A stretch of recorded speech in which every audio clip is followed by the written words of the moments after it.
Hi hello all welcome to Edusat learning.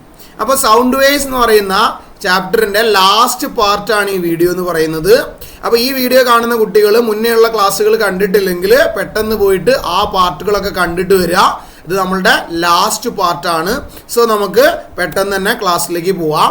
നമ്മളിന്ന് പഠിക്കാൻ പോകുന്ന ഫസ്റ്റ് ടോപ്പിക് എന്ന് പറയുന്നത് റിവർബ്രേഷൻ എന്ന് പറയുന്ന ടോപ്പിക്കാണ് കേട്ടോ, അല്ലെങ്കിൽ അനുരണനം എന്ന് പറയും. അപ്പോൾ റിവർബ്രേഷൻ എന്ന് പറഞ്ഞു കഴിഞ്ഞാൽ എന്താണെന്ന് നോക്കി. Reverberation is the lingering of sound. Important ആണ്, ഈ വേർഡ് പഠിച്ചു വെക്കണം. കാരണം ഡെഫിനിഷൻ ചോദിക്കുമ്പോൾ പരീക്ഷയ്ക്ക് എഴുതണമെങ്കിൽ ഈ വേർഡ് അറിഞ്ഞിരിക്കണം. ലിങ്കറിങ് ഓഫ് സൗണ്ടിനെ വിളിക്കുന്ന പേരാണെന്ത്? റിവർബ്രേഷൻ എന്ന് പറഞ്ഞാൽ even after the original sound has ceased it is due to the multiple reflection. അതെ, നമ്മൾ പഠിച്ചതാണ് ലാസ്റ്റ് ക്ലാസ്സിൽ. എന്തൊക്കെയായിരുന്നു നമ്മൾ ലാസ്റ്റ് ക്ലാസ്സിൽ പഠിച്ചിട്ടുണ്ടായിരുന്നത്? നമ്മൾ ലാസ്റ്റ് ക്ലാസ്സിൽ റിഫ്ലക്ഷൻ ഓഫ് സൗണ്ട് പഠിച്ചു അല്ലേ? അതേപോലെ നമ്മൾ എന്ത് പഠിച്ചു? മൾട്ടിപ്പിൾ റിഫ്ലക്ഷൻ പഠിച്ചു. അതേപോലെ നമ്മൾ എന്താ പഠിച്ചത്? എക്കോ ആണ് പഠിച്ചത്. ഓക്കെ അല്ലേ? ഒന്ന് പെട്ടെന്ന് നോക്കിയേ, എന്താണ് റിഫ്ലക്ഷൻ ഓഫ് സൗണ്ട് എന്ന് പറഞ്ഞാൽ? സൗണ്ട് ഒരു സർഫസിൽ തട്ടിയിട്ട് അതിൻ്റെ ഡയറക്ഷൻ ചേഞ്ച് ചെയ്യുക അല്ലെങ്കിൽ തിരിച്ചു വരുന്നതിനെ പറയുന്ന പേരാണെന്ത്? റിഫ്ലക്ഷൻ ഓഫ് സൗണ്ട് അഥവാ പ്രതിപതനം എന്ന് പറയുന്നത് അല്ലേ? എന്നാൽ ആ റിഫ്ലക്റ്റ് ചെയ്ത സൗണ്ട് വീണ്ടും പല പല സർഫസ് തട്ടിയിട്ട് ഒരുപാട് തവണ റിഫ്ലക്ഷൻ നടന്നാൽ, ഒരേ സൗണ്ട് വേവിന് പല തവണ റിഫ്ലക്ഷൻ, പല തവണ പ്രതിപതനത്തിന് വിധേയമായാൽ അപ്പം നമ്മൾ പറയുന്ന പേരാണെന്ത്? മൾട്ടിപ്പിൾ റിഫ്ലക്ഷൻ അഥവാ ആവർത്തന പ്രതിപതനം എന്നാ പറയാം. ഓർമ്മയുണ്ടോ?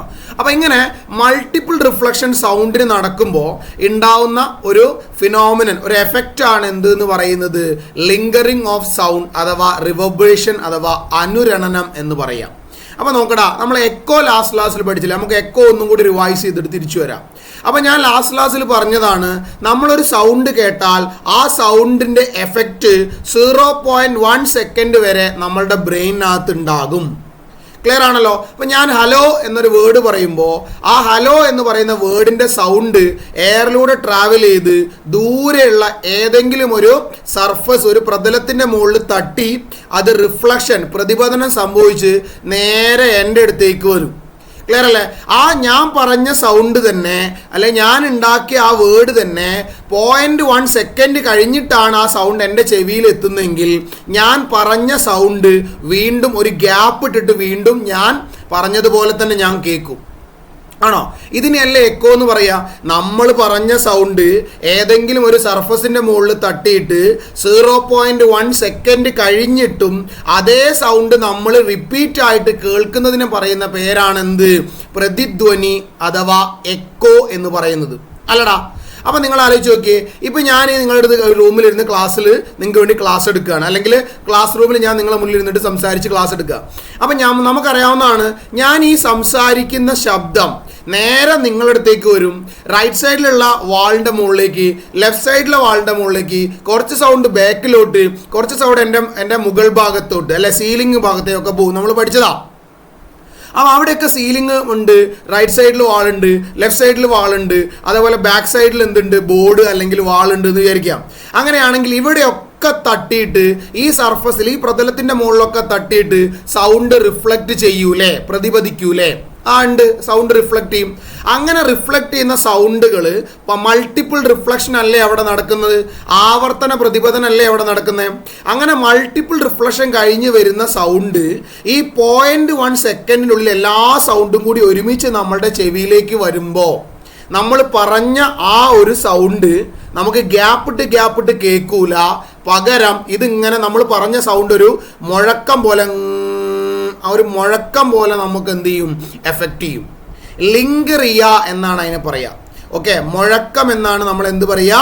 മലയാളത്തിൽ പറയാം. ഓക്കെ അല്ലേ? അപ്പം എന്താണ് റിവർബ്രേഷൻ എന്ന് പറഞ്ഞാൽ? എന്താ നിങ്ങൾ തന്നെ പറഞ്ഞേ?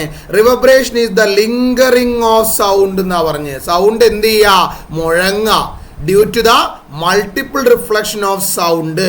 അപ്പൊ ലിങ്കറിങ് എന്ന് പറയുന്ന എഫക്റ്റ് ഉണ്ടാവാൻ കാരണം സൗണ്ട് മൾട്ടിപ്പിൾ, പല തവണ ആവർത്തനമായിട്ട് എന്ത് ചെയ്യുന്നത് കൊണ്ടാണ്? പ്രതിപദിക്കുന്നത് കൊണ്ടാണെന്ന് പഠിച്ചു വെക്കുക. ആൻഡ് ദ ബൂം ഫേഡ്, ആ ബൂ എന്ന് പറഞ്ഞാൽ മുഴക്കം ഇങ്ങനെ കുറഞ്ഞായിട്ട് വരും. ഓക്കെ അല്ലേ? ഒരു ശബ്ദം ഉണ്ടായതിനു ശേഷം അത് ആവർത്തന പ്രതിപതനത്തിന്റെ ഫലമായി ഉണ്ടാകുന്ന മെല്ലെ കുറയുന്നതുമായ മുഴക്കം കണ്ടോ, ഇതിനെയാണ് ലിങ്കറിംഗ് എന്ന് പറയാം. സൗണ്ട് ഇങ്ങനെ മുഴങ്ങുക. ചില ഹോളിനകത്തൊക്കെ പോയി കഴിഞ്ഞാൽ, ചില പ്രത്യേക പഴയ പണ്ട് കാലത്ത് ബിൽഡിങ്ങിനകത്തൊക്കെ പോയി കഴിഞ്ഞാൽ അവിടെ നമ്മൾ സംസാരിക്കുമ്പോൾ നമ്മൾ സംസാരിച്ച സൗണ്ട് ഇങ്ങനെ മുഴങ്ങി കേൾക്കും, ലിങ്കർ ചെയ്യും. അതിനെ പറയുന്ന പേരാണ് എന്ത്?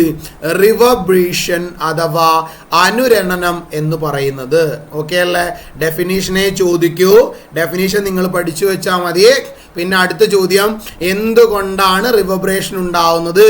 അതും പഠിച്ചു വെക്കുക. എന്തുകൊണ്ടാ? ആവർത്തന പ്രതിപതനം അഥവാ മൾട്ടിപ്പിൾ റിഫ്ലക്ഷൻ കാരണം ഉണ്ടാകുന്ന ഒരു എഫക്റ്റ് ആണ് എന്ത്? റിവർബ്രേഷൻ എന്ന് പറയുന്നത്. ഓക്കെ ആണല്ലോടാ. ഇനി അങ്ങനെയാണെങ്കിൽ ഈ പരീക്ഷയ്ക്ക് ക്വസ്റ്റ്യൻ വരുന്നൊരു ഭാഗമാണ് ലിമിറ്റ്സ് ഓഫ് ഓഡിബിലിറ്റി അഥവാ ശ്രവണ പരിധി എന്ന് പറയുന്നത്. അതായത് നമ്മളുടെ എർത്തിൽ, ഓക്കെ, ഭൂമിയിൽ പല ഫ്രീക്വൻസി നമ്മൾ പഠിച്ചാൽ ആവൃത്തി, ഓരോ ശബ്ദത്തിൻ്റെയും ഫ്രീക്വൻസി എന്തായിരിക്കും? ഡിഫറെൻ്റ് ആയിരിക്കും. ഇപ്പം ഞാൻ ഈ പറയുന്ന ശബ്ദത്തിൻ്റെ വീട്, ഞാൻ ഈ പറയുന്ന സൗണ്ടിൻ്റെത്, അങ്ങനെയൊക്കെ എന്താ ഈ രണ്ട് ഒരേ ഡയലോഗാണ് ഞാൻ പറഞ്ഞതെങ്കിലും രണ്ടിലും വോയിസ് മോഡുലേഷൻ വ്യത്യാസമുണ്ട് അല്ലേ? ഫ്രീക്വൻസിയിൽ എന്തുണ്ട്? വ്യത്യാസമുണ്ട്. ആംപ്ലിറ്റ്യൂഡിലും ഫ്രീക്വൻസിയിലും വ്യത്യാസമുണ്ട്. അങ്ങനെ ഓരോ ശബ്ദം ഉണ്ടാകുന്നതും അതിൻ്റെ ഫ്രീക്വൻസി അഥവാ ആവൃത്തി എന്താണ്? ഡിഫറൻ്റ് ആണ്. ക്ലിയർ അല്ലേ? അപ്പോൾ ഭൂമിയിൽ പല ഫ്രീക്വൻസിയിലുള്ള സൗണ്ടുകളുണ്ട്. അതിലെല്ലാ ഫ്രീക്വൻസിയിലുള്ള സൗണ്ട് മനുഷ്യന്മാർക്ക് കേൾക്കാൻ പറ്റുമോ എന്നാണ് നമ്മൾ പഠിക്കേണ്ടത്. ഇല്ല കേട്ടോ.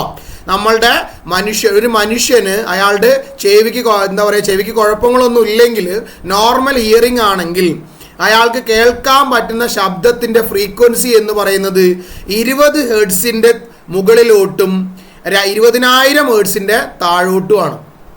ഓക്കെ അല്ലേ? മനുഷ്യന്മാർക്ക് കേൾക്കാൻ പറ്റുന്ന എല്ലാ ഫ്രീക്വൻസിയിലുള്ള സൗണ്ടുകൾ നമുക്ക് എന്ത് ചെയ്യാൻ പറ്റില്ലടാ? കേൾക്കാൻ പറ്റില്ല. ഒരു പെർട്ടിക്കുലർ ഫ്രീക്വൻസിയിൽ, ഒരു പ്രത്യേക ഫ്രീക്വൻസിക്ക് അകത്തുള്ള സൗണ്ടുകൾ മാത്രമേ മനുഷ്യന് കേൾക്കാൻ പറ്റുള്ളൂ. അതിൻ്റെ അർത്ഥം എല്ലാ സൗണ്ടും മനുഷ്യന്മാർക്ക് കേൾക്കാൻ പറ്റുന്നതാണോ? അല്ല. ക്ലിയർ അല്ലേ? മനുഷ്യന്മാർക്ക് കേൾക്കാൻ പറ്റാത്ത സൗണ്ടുകൾ ഇഷ്ടം പോലെ എവിടെ ഉണ്ട്? നമ്മളുടെ യൂണിവേഴ്സിലുണ്ട്. അപ്പോൾ അല്ലെങ്കിൽ ഭൂമിയിൽ തന്നെ ഉണ്ട്. ഓക്കെ ആണല്ലോ? അപ്പോൾ അതുകൊണ്ട് നിങ്ങൾ നോക്കിക്കോ. അപ്പോൾ ചോദിക്കാൻ പോണ ക്വസ്റ്റ്യൻ ഇതാണ്, what is the range of frequency of sound that can hear by human? മനുഷ്യന് കേൾക്കാൻ പറ്റുന്ന സൗണ്ടിൻ്റെ ഫ്രീക്വൻസി എത്രയാണ്? പഠിച്ചു വെക്കുക. 20 ഹേർട്സ് മുതൽ എത്രയാ? 20,000 അല്ലേ? 20,000, 20ഉം 3 ഹേർട്സ്, 20,000 ഹേർട്സ് വരെയുള്ള സൗണ്ടുകൾ മാത്രമേ നമുക്ക് എന്ത് ചെയ്യാൻ പറ്റൂ? കേൾക്കാൻ പറ്റൂ. എടങ്ങൾ നോക്കിയടാ, ഈ 3 എന്ന് പറഞ്ഞാൽ 1000 അല്ലടാ. അല്ല, 1000 എന്ന് പറഞ്ഞാൽ നമ്മൾ കിലോ എന്നാ പറയാ. ഓക്കെ അല്ലേ?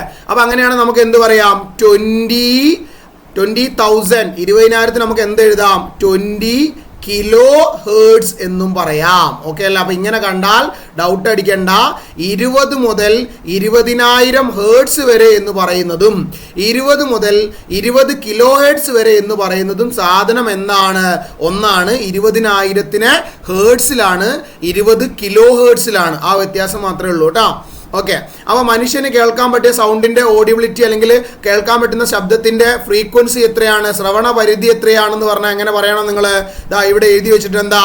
20 മുതൽ 20,000 ഹേർട്സ് വരെയുള്ള സൗണ്ടുകൾ മാത്രമേ മനുഷ്യന് കേൾക്കാൻ പറ്റൂ.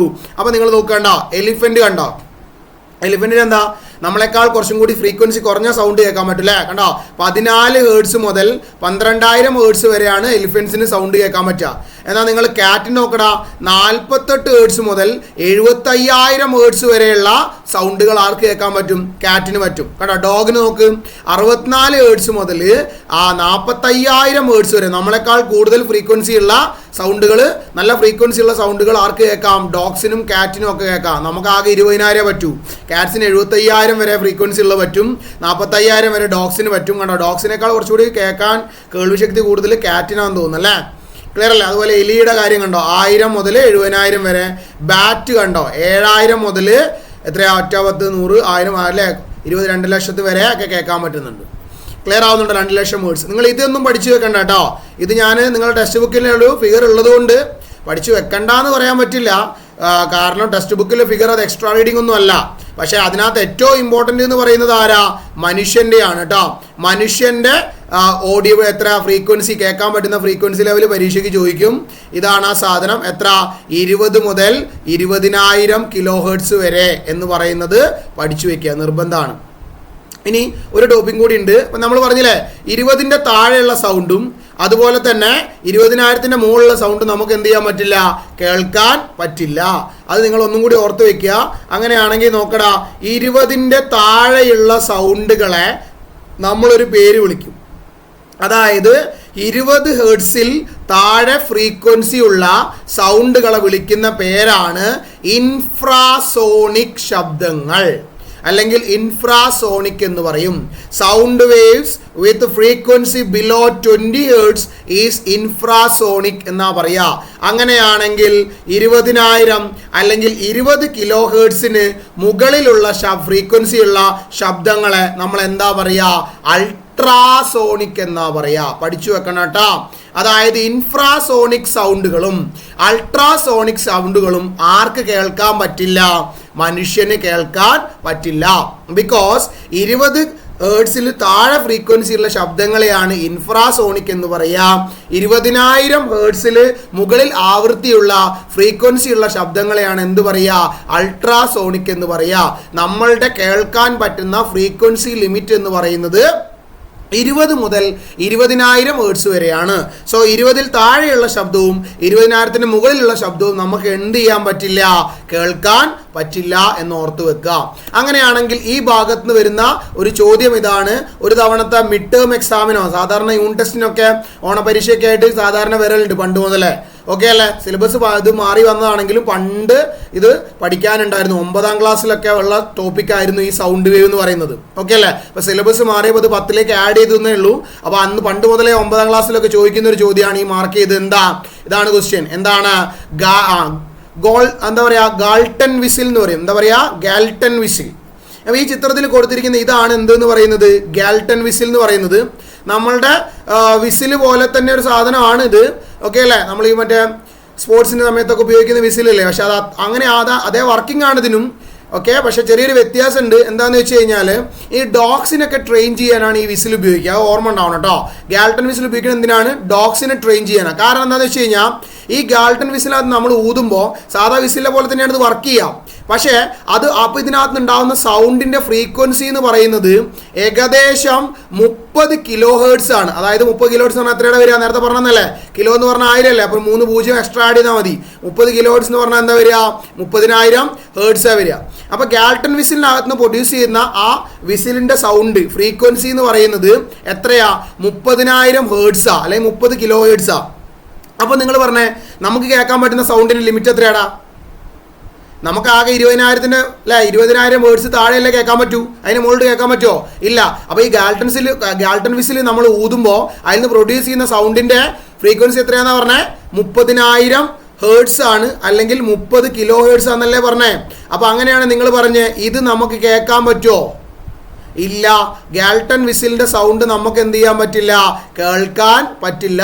ബിക്കോസ് ചോദ്യം ഇതാണ്, ഗാൾട്ടൺ വിസിൽ എന്തിനാണ് ഉപയോഗിക്കുന്നത് വെച്ചാൽ ഡോഗ്സിനെ ട്രെയിൻ ചെയ്യാനാണ്. പരീക്ഷ ചോദിക്കാനുള്ള സാധ്യതയില്ല, എന്നാൽ നിങ്ങൾ ഓർത്ത് വെക്കുക അല്ലെങ്കിൽ മനസ്സിലാക്കി വെക്കുക.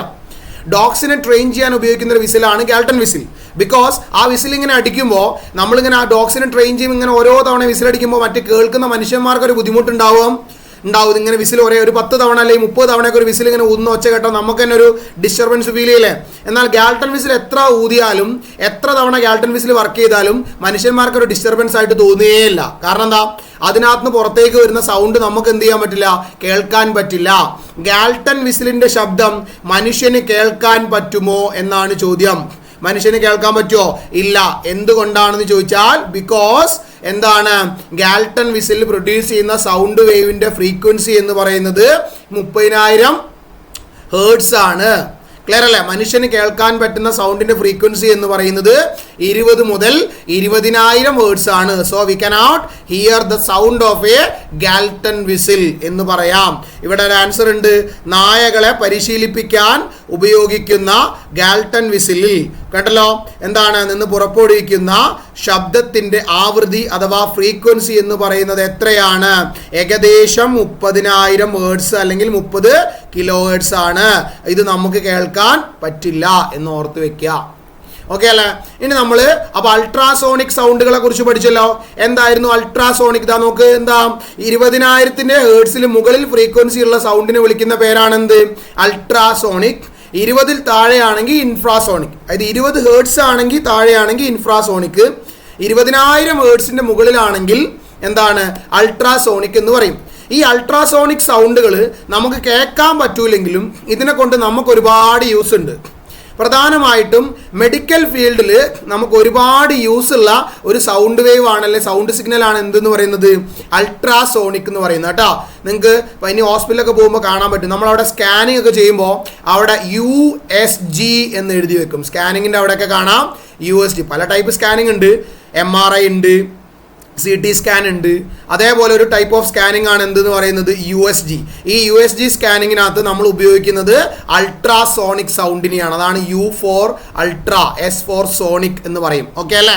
അൾട്രാസോണിക് ഗ്രാം എന്നൊക്കെയാണ് അതിൻ്റെ പേര്. അവിടെ കട്ടെ, അത് നമുക്ക് വേണ്ട, പഠിച്ചു വെച്ചാൽ മതി. What are the uses of ultrasonic sounds എന്ന് പറഞ്ഞ് പരീക്ഷയ്ക്ക് ഒരു ക്വസ്റ്റ്യൻ വന്നാൽ അതിന് ആൻസർ ഉണ്ടാവണം. ഇതാണ് എന്താ? Small stone in the kidney. കിഡ്നിക്കകത്തൊക്കെ കല്ല് വരില്ലടാ.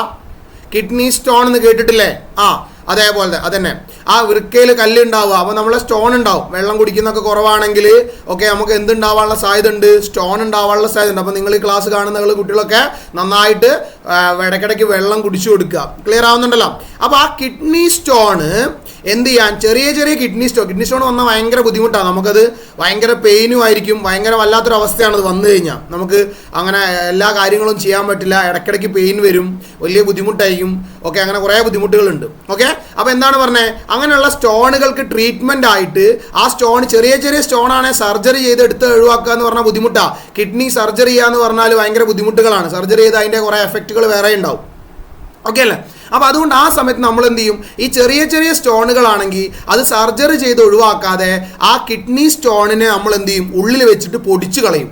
കിഡ്നിക്കകത്ത് അല്ലെങ്കിൽ യൂറിനറി ബ്ലാഡറിനകത്തൊക്കെ ഉണ്ടാകുന്ന സ്റ്റോണുകളെ മൂത്രത്തിൽ കല്ല് എന്നൊക്കെ നമ്മൾ മലയാളത്തിൽ പറയും.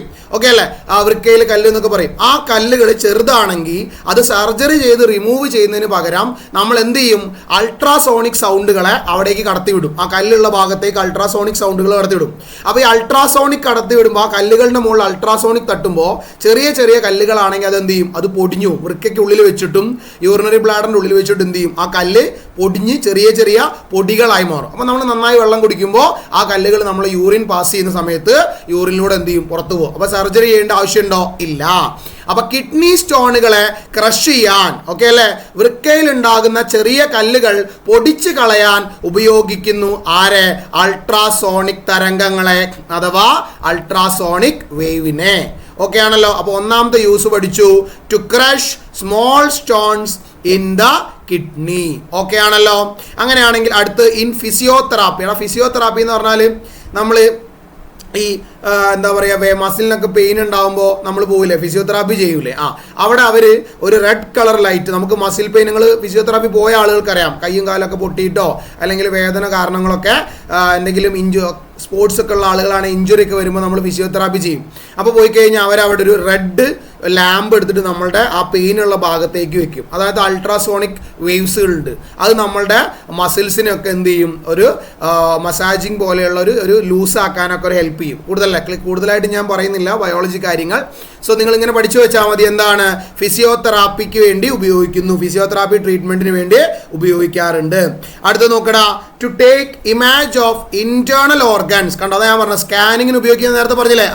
നമ്മളുടെ ശരീരത്തിനകത്തുള്ള ആന്തരിക അവയവങ്ങൾ, kidney, liver, goal bladder, uterus, അങ്ങനെയുള്ള നമ്മളുടെ ശരീരത്തിനകത്തുള്ള ഇന്റേണൽ ഓർഗൻസിൻ്റെ സ്കാൻ ചെയ്യാൻ വേണ്ടിയിട്ട്, ഇമേജ് എടുക്കാൻ വേണ്ടിയിട്ട് നമ്മൾ ആരുപയോഗിക്കും? അൾട്രാസോണിക് ഉപയോഗിക്കും. നമ്മൾ നേരെ നമുക്കിപ്പോൾ കിഡ്നിയുടെ ഇമേജ് എടുക്കേണ്ടത് വെച്ചാൽ ആ അൾട്രാസോണിക് മെഷീനിൽ അല്ലെ USG സ്കാൻ ചെയ്യുന്ന മെഷീനിൽ നമ്മൾ പോയി നിൽക്കുമ്പോൾ അവിടെ നമ്മളുടെ കിഡ്നി ഉള്ള ഭാഗത്തേക്ക് നമ്മളുടെ അൾട്രാസോണിക് വേവുകളെ പറഞ്ഞേക്കും. അത് ആ കിഡ്നിയുടെ ടിഷ്യൂവിൻ്റെ മുകളിലൊക്കെ പോയി തട്ടിയിട്ട് തിരിച്ചു വരും. ആ തിരിച്ചു വരുന്ന വേവ്സിനെ നമ്മൾ എന്ത് ചെയ്യും, മെഷീൻ വെച്ചിട്ട് റെക്കോർഡ് ചെയ്യുമ്പോൾ ആ മെഷീനകത്ത് നമ്മളുടെ കിഡ്നിയുടെ ഇമേജ് ആ മെഷീനിൽ കിട്ടും.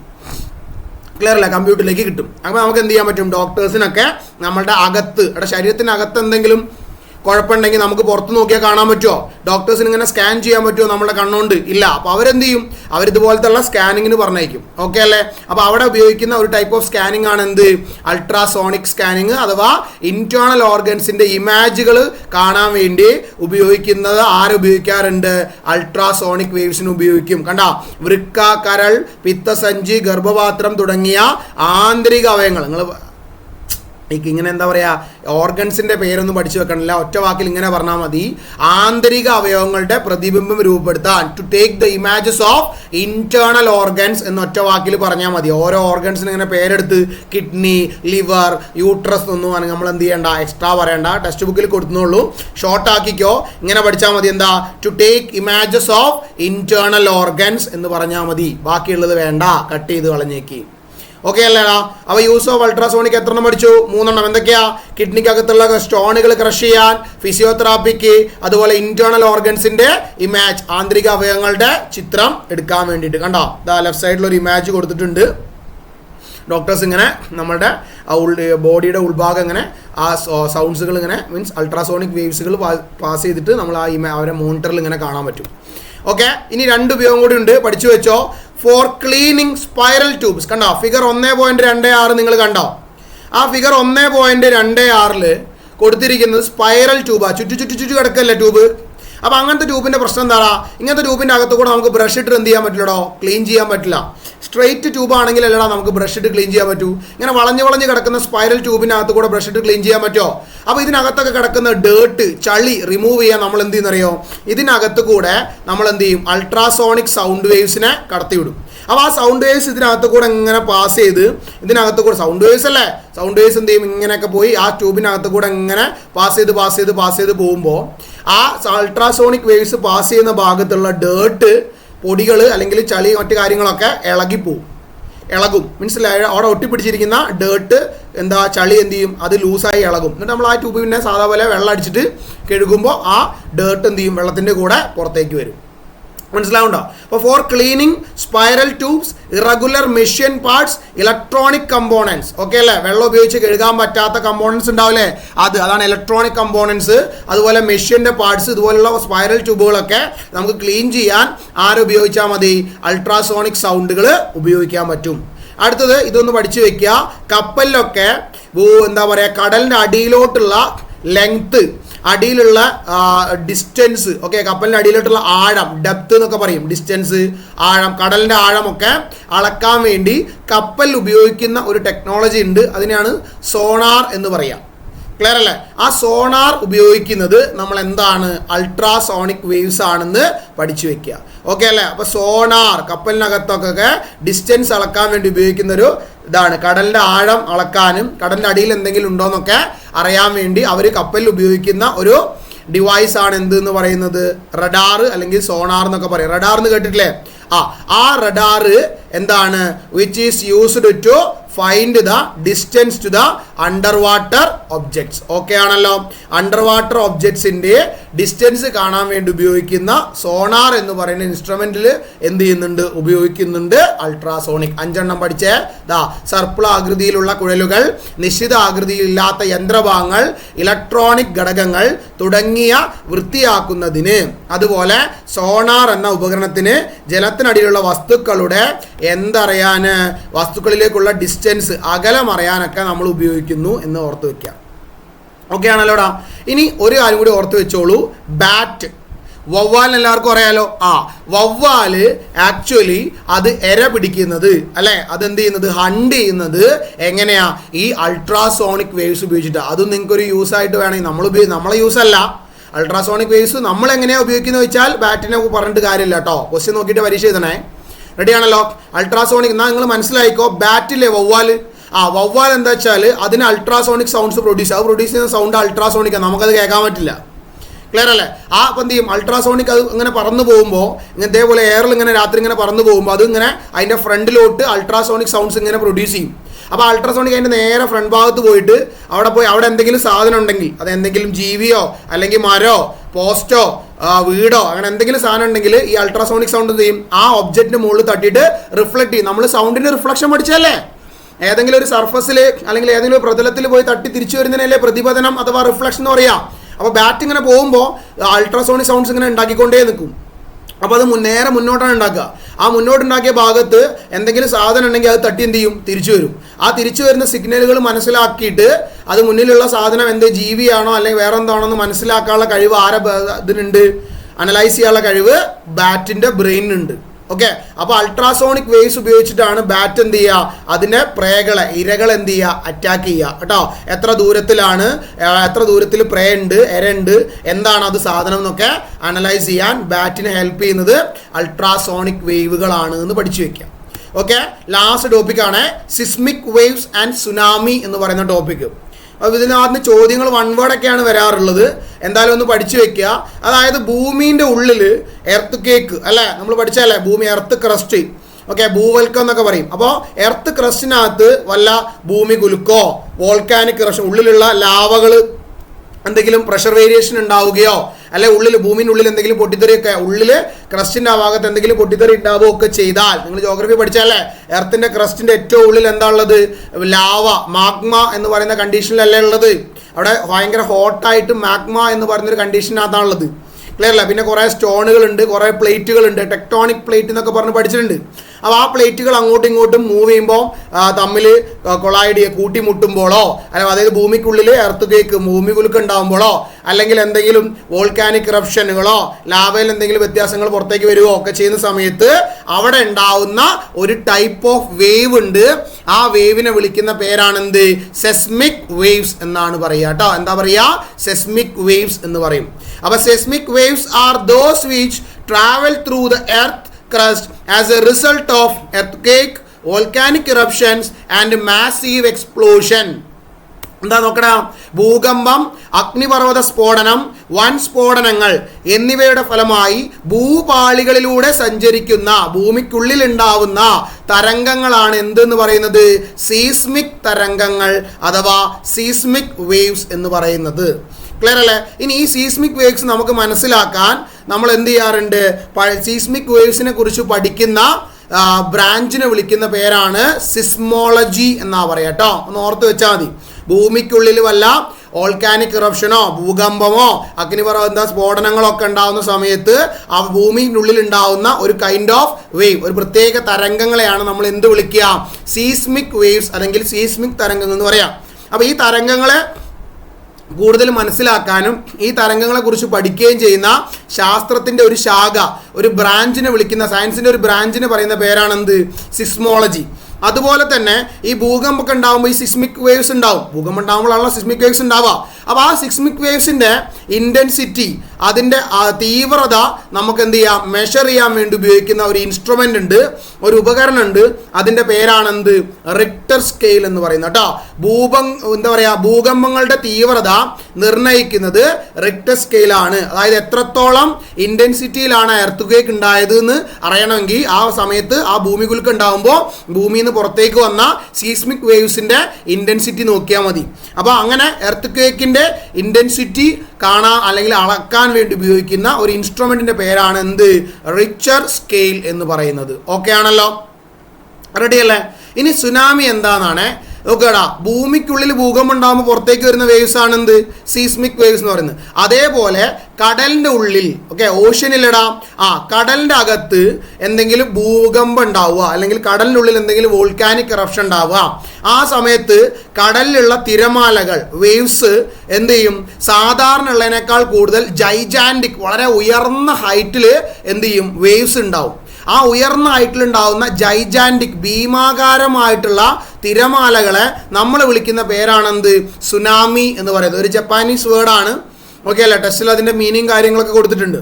അപ്പോൾ tsunami is a series of gigantic ocean waves caused by the displacement of large volume of water in the sea. അതായത് ഇങ്ങനെ പറഞ്ഞാൽ കടലിൻ്റെ അടിയിൽ വല്ല ഭൂകമ്പോ അല്ലെങ്കിൽ വല്ല കടലിൻ്റെ അടിക്കകത്തുള്ള പർവ്വതങ്ങൾ എന്താ പറയുക, വോൾക്കാനോസ് ഒക്കെ എന്ത് ചെയ്യുക, ഇറപ്ഷൻ, അഗ്നിപർവ്വത സ്ഫോടനമൊക്കെ ഉണ്ടാകുമ്പോൾ കടലിൻ്റെ ഉള്ളിൽ എന്ത് വരും, ഭയങ്കര ഹൈറ്റിൽ ഉയർന്ന രീതിയിൽ വലിയ തിരമാലകൾ ഉണ്ടായിട്ട് കടലിനകത്തുള്ള വെള്ളം വൻതോതിൽ ഉയർന്ന തിരമാലയായിട്ട് കരയിലോട്ട് വരും. ഓക്കെ അല്ലേ, നമ്മുടെ ലാൻഡിലോട്ട് വരും. ആ ഒരു അവസ്ഥ, ആ ഒരു വേവ്സിനെ വിളിക്കുന്ന പേരാണെന്ത്, സുനാമി എന്ന് പറയുന്നത്. കടൽത്തട്ടിലോ മറ്റ് സമുദ്രഭാഗങ്ങളിലോ വൻതോതിൽ സ്ഥാനചലനമോ ഭൂകമ്പമോ സംഭവിക്കുമ്പോൾ ഉണ്ടാകുന്ന ഭീമാകാരമായ ജൈജാൻറ്റിക് ആയിട്ടുള്ള വേവ്സിനെ, തിരമാലകളെ നമ്മൾ പറയുന്ന പേരാണെന്ത്, സുനാമി എന്ന് പറയുന്നത്. ഓക്കെ അല്ലേ, ഇത്രയേ ഉള്ളൂ ടോപ്പിക്ക്. അപ്പോൾ നമ്മളുടെ ഫിസിക്സിൻ്റെ എന്ത് ചെയ്തിട്ടുണ്ട്, ഫസ്റ്റ് ചാപ്റ്റർ നമ്മൾ കംപ്ലീറ്റ് ചെയ്തിട്ടുണ്ട്. ഓരോ ക്ലാസ്സുകളും കൃത്യമായിട്ട് കണ്ട് കോൺസെപ്റ്റ് നന്നായിട്ട് മനസ്സിലാക്കുക. എന്നിട്ട് കോൺസെപ്റ്റ് ആദ്യം നന്നായിട്ട് പഠിച്ചു വെക്കുക. റിപ്പീറ്റായി ക്ലാസ്സുകൾ കണ്ടാൽ മതി. എന്തെങ്കിലും ബുദ്ധിമുട്ടുകളോ കാര്യങ്ങളോ ഉണ്ടെങ്കിൽ നിങ്ങളുടെ അഭിപ്രായം നിർബന്ധമായിട്ട് എന്ത് ചെയ്യുക, കമൻറ്റുകൾ വഴി അറിയിക്കുക. അതുപോലെ തന്നെ നമുക്ക് അടുത്ത ചാപ്റ്ററുമായിട്ട് വളരെ പെട്ടെന്ന് തന്നെ കാണാം. അതുപോലെ തന്നെ നമുക്ക് ഈ ഓണം എക്സാമിന് മുന്നേ നമുക്ക് ഫിസിക്സിൻ്റെ ഒരു ലൈവ് സെക്ഷൻ ചെയ്യുന്നുണ്ട്. എക്സാമിന് മുന്നേ അതിൻ്റെ ഡേറ്റും കാര്യങ്ങളൊക്കെ അടുത്ത് തന്നെ നമ്മൾ അറിയിക്കുകയും ചെയ്യുന്നുണ്ട്. ഓക്കെ അല്ലേ, അപ്പോൾ നന്നായിട്ട് ക്ലാസ്സുകൾ കാണൂ, നന്നായിട്ട് പഠിക്കൂ. Thank U.